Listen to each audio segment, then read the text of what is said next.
Thank you so much, Jim. Next, it is my great pleasure that I introduce our keynote speaker, Sir Paul Nurse.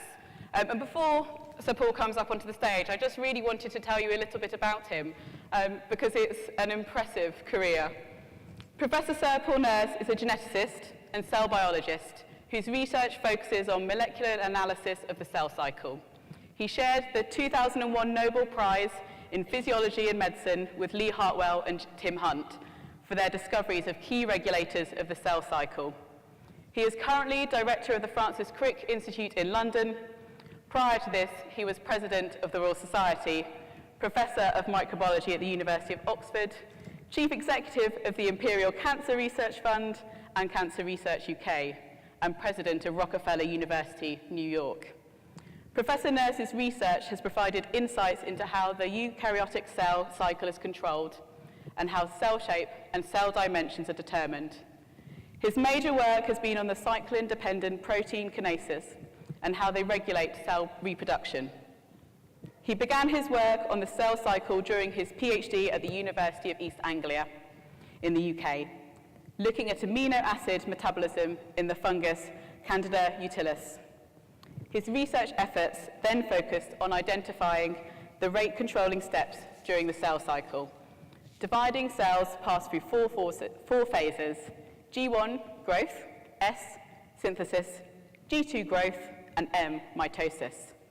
Along with his co-laureates, Paul Nurse discovered two checkpoint proteins, cyclin and cyclin-dependent kinase, which control the transition from one stage to another. If cells don't divide correctly, this can lead to serious diseases such as cancer. In addition to his research, he has a deep interest in the relationship between science and the society and has worked to improve the dialogue between scientists and the public. I'm sure it'll be a fascinating talk. Sir Paul Nurse, welcome to the stage.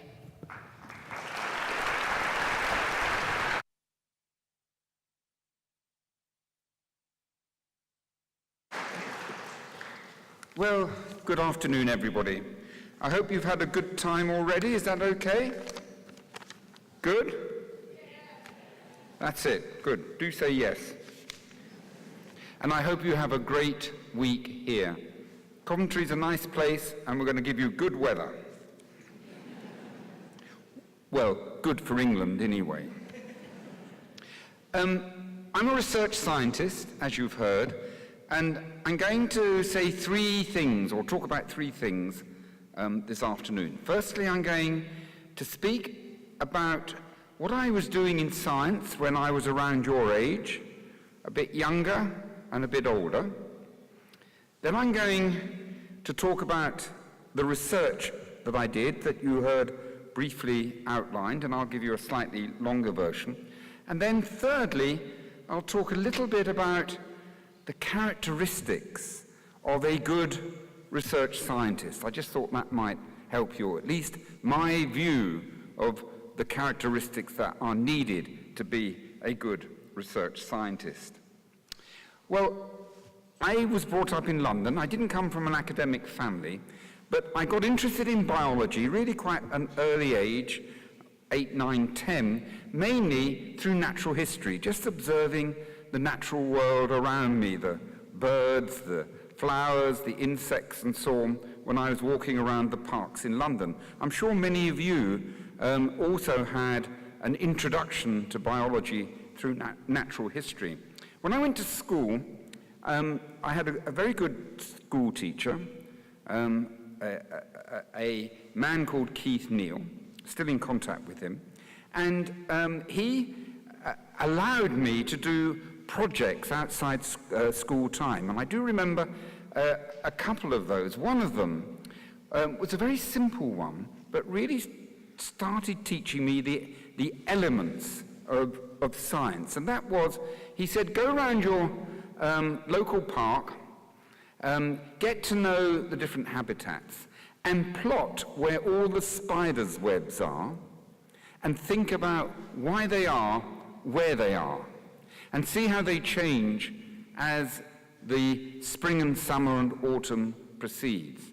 And that was a fantastic project. It was one where I could observe I could try and think of ideas as to why they were where they were, and come up with all sorts of hypotheses. I'm not sure any of them were right, but it sort of taught me about how to do science, how to do biology. There was another one. I read the Scientific American, and they had a weekly column about experiments you could do at home. And one of them was working with the fruit fly, a standard model for genetics, as I'm sure many of you know. And fruit flies have red eyes, beautiful red eyes, if you look at them under a microscope. And the pigments that make up that red eye, that make up the redness, are made throughout the body of the fly, and it's a complex metabolism. And in this 1965, which was the year it was, Scientific American article, they described how you could extract the different pigments from the fly, run them out on paper chromatography, and identify the different components. And I remember writing to University College in London, to John Maynard Smith, getting flies which were mutant, altered in their ability to make pigment, running it out on paper chromatography and seeing which of the spots disappeared. Well, this was fantastic. I got hooked completely on biology through natural history and those experiments. I had trouble getting into a university.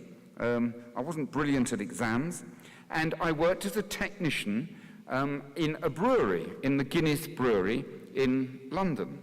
And there I learned all the simple tasks of a laboratory until eventually I was let into a university, Birmingham, which is only a few miles from here in the Midlands. And I went there and thought I would do ecology. But actually I wasn't really suited to ecology. The problem was you had to work outside in habitats, and it was always raining or cold or whatever, and I never felt entirely comfortable doing it. And I gradually moved towards molecular biology, cell biology, developmental biology, and genetics. And I did, as you heard, a PhD on fungi. But during my PhD, I thought a lot about what I should work on after my PhD. And I started thinking about projects in the following way. I just want to share my thinking because it indicates how I spent the majority of my research life. And what I did was, look, I'm a biologist. What are the big questions in biology? And one of them is, what characterizes something that's living from something that isn't living? And you will have learnt this, of course, at school. And one of the characteristics of life is that life reproduces. It reproduces itself. And all living things reproduce themselves. So this is a fundamental property of life. And you really see that in its simplest form with the reproduction of a cell when it's dividing from 1 to 2, because the cell is the simplest and most basic entity of life which exhibits the properties of life. And when a cell grows and then divides, it's the basis of growth and development and reproduction in every living thing. And so I thought this has got to be an interesting area to work in. And I got particularly interested in how that cell division process was controlled. Not simply the mechanics of it, not simply what molecules did what and what molecules were made, but what controlled it. And so I started on that project. It was in the 1970s. I'm still working on it now. I still have a laboratory. I have 8 or 9 people working with me, still working on aspects of the same problem. And the first hurdle was actually to define what we meant by control. And I really wasn't quite sure about that, frankly. And I came up with the idea that, based, in fact, on studies of metabolism, that what was critical for control was what were the rate-limiting steps that determined the different events of cell cycle progression. What was controlling the rate of that reproductive process? It's a bit like if you have a car and you want to know what controls it. There's all sorts of components in that car which will stop it going, like taking the wheels off and so on. But if you're interested in controlling it, there's a far fewer components that are important. One of them would be the accelerator, for example, which controls how fast it goes. Another would be the steering wheel, which controls what direction it goes in. So I focused on what regulates, what controls the rate of progression through that cell reproductive process. Took a genetic approach with a very simple organism, a yeast, which can make wine and beer and bread, but we used it as an experimental system in the laboratory, and looked for mutants that would be altered in the cell reproductive process. Initially, mutants that define genes that were necessary for that reproductive process, and then thinking about control, what genes that would regulate the rate at which those events took place. And a very simple mutant phenotype broke that open. And that was that normal cells going through their normal cell cycle, the reproductive cycle, they grow to double their size and then divide, and then grow again to double their size and they divide. But if you have a mutation in the gene that is rate limiting for the reproductive process, then that type of mutant can divide faster than it grows, because it's advanced prematurely through the rate limiting step. And the consequence of that, and it couldn't be simpler, is simply that these cells will divide smaller than usual because they're advanced prematurely through the cycle. And that was really an important, though sounds trivial, way into the problem. I'd like to say that I thought about it and then looked for such mutants, but I didn't. I just saw them under the microscope and then realized what was happening. And that opened up that particular approach. My lab isolated the genes that were responsible for that and that regulated it. That provided a network which included enzymes called protein kinases, which phosphorylate other proteins. They act as like sort of switches that brought about the two main events of every reproductive cycle. That is the copying of DNA during DNA replication and the segregation of that copied DNA during mitosis. And these protein kinases, they were called cyclin-dependent kinases, regulated both of those processes, which were rate limiting for the overall reproductive process. This was all worked out in yeast, but then we could find by an experiment that had no right to work, where we took a yeast that was defective in the key genes and then sprinkled, metaphorically, sprinkled human genes on those yeast cells and looked for a human gene that would rescue that defect. That was an experiment that had no right to work because yeast and humans diverged in evolutionary terms at least 1 billion years ago, maybe 1.5 billion years ago, and yet you could take the gene from humans and it would still do exactly the same job as the controlling gene in yeast. And what that told us was not only was this mechanism highly conserved, but it meant that it was the same in essentially all living eukaryotes that you can see. And of course, the cell reproductive process is important for understanding cancer, where cell reproduction goes out of control, important for understanding growth and reproduction, because cell division is the basis for all of that. And that's what I spent most of my research life doing.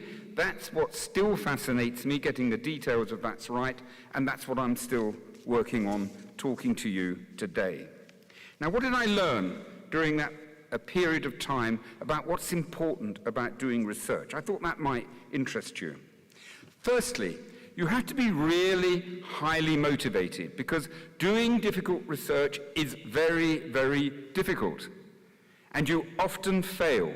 And to keep going when you have constant failure, you have to be highly motivated. For me and for many scientists, it's an extraordinary curiosity about how the world works, in this case, the living world. For others, it may be a wish to do the public good, to help solve a disease. For some, deluded fools as they may be, it may be that they want to be rich and famous. But I wouldn't do it for that because it's very unlikely. The second point, which really touches upon what I just said, because of the failure that you often have when you're at the cutting edge of knowledge, you have to be very resilient and be able to cope with that. And that's tough. When you go in every day and something isn't working, you have to be able to deal with that. A third thing is to have a real breadth in your interests. If you get too focused on a problem, which is absolutely crucial, you have in addition, however, to add to that a sort of peripheral vision of things around that particular subject that could address it or could even be quite distant, but make you think about it in a different sort of way, to jump you off one set of railway tracks thinking about a project which you may be right but may not be right, and jump onto other railway tracks that perhaps are more likely to be right.